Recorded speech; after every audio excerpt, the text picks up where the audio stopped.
The writer. There once lived a very ambitious writer.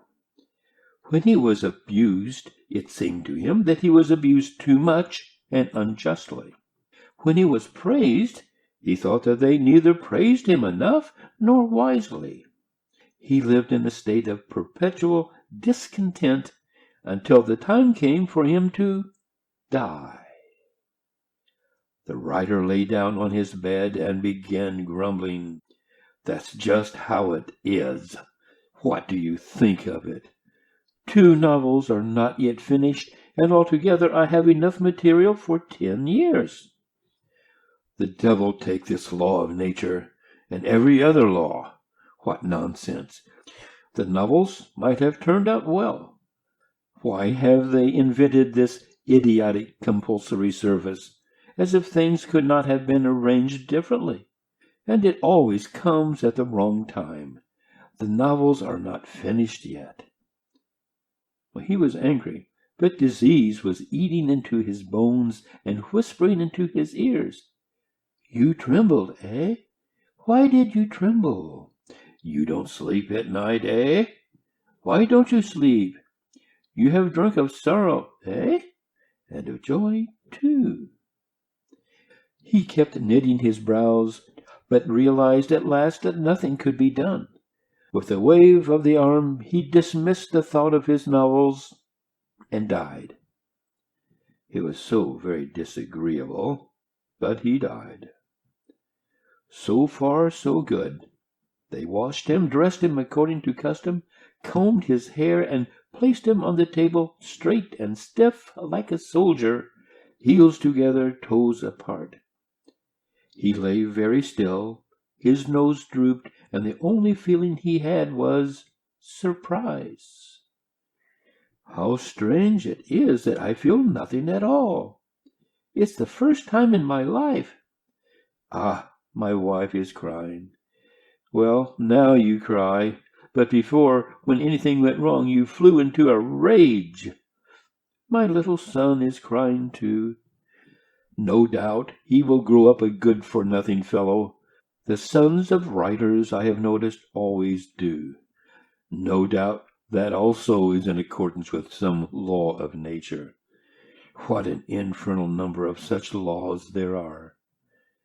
So he lay and thought, and wondered at his composure.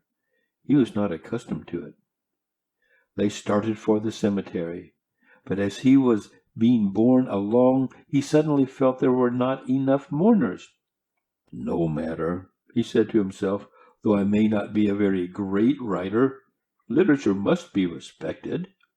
He looked out of the coffin and saw that, as a matter of fact, without counting his relations, only 9 people accompanied him, among whom are 2 beggars and a lamplighter with a ladder over his shoulder.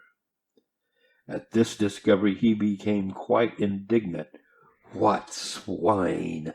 The slight so incensed him that he immediately became resurrected, and, being a small man, jumped unperceived out of his coffin. He ran into a barber's, had his mustache and beard shaved off, and borrowed a black coat with a patch under the armpit, leaving his own coat in its stead. Then he made his face look solemn and aggrieved, and became like a living man. It was impossible to recognize him. With the curiosity natural to his profession, he asked the barber, "Are you not astonished at this strange incident?" The latter stroked his mustache condescendingly and replied, "Well, we live in Russia, and we are used to all kinds of things." "But then I am a deceased person, and suddenly I change my attire?" "It is the fashion of the times. And in what way are you a deceased person?" "Only externally. As far as the general run of people goes, it would be better if God made them all like you. At the present time, living people don't look half so natural. Don't I look rather yellowish?" "Quite in the spirit of the epoch, as you should be. It is Russia. Everyone here suffers from one ill or another." It is well known that barbers are flatterers of the first order, and the most obliging people on earth.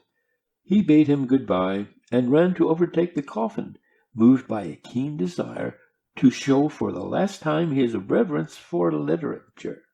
He caught up with the procession, and the number of those who accompanied the coffin became 10.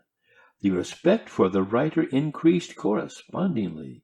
Passers-by exclaimed, astonished, "Just look, a writer's funeral! Oh, oh!" And people who knew what was taking place thought, with a sort of pride as they went about their business, "It is plain that the importance of literature is being understood better and better by the country." The writer was now following his own coffin as if he were an admirer of literature and a friend of the deceased. He addressed the lamplighter. "Did you know the deceased person?" "Certainly. I made use of him in a small way." "I am very pleased to hear it." "Yes, our work is like that of the sparrow. Where something drops, we pick it up." "How am I to understand that?" "Take it in a very simple manner, sir." "In a simple manner?" "Yes, certainly, of course. It is a sin if one looks at it from a certain point of view. One cannot, however, get on in this world without using one's wits." Are you sure of that?" "Quite sure, sir. There was a lamp right against his window, and every night he sat up till sunrise." "Well, I did not light that lamp because enough light streamed from his window. So this one lamp was a net profit to me. He was a very useful man." So, talking quietly to this one and that, the writer reached the cemetery, and it came to pass that he had to make a speech about himself, because all those who had accompanied him on that day had toothaches. This happens in Russia, and there people always have an ache of one sort or another. He made a rather good speech. One paper went so far as to praise it in the following terms. One of the followers, who from his appearance we judged to be an actor, made a warm and touching oration over the grave, albeit from our point of view he no doubt overestimated and exaggerated the rather modest merits of the deceased.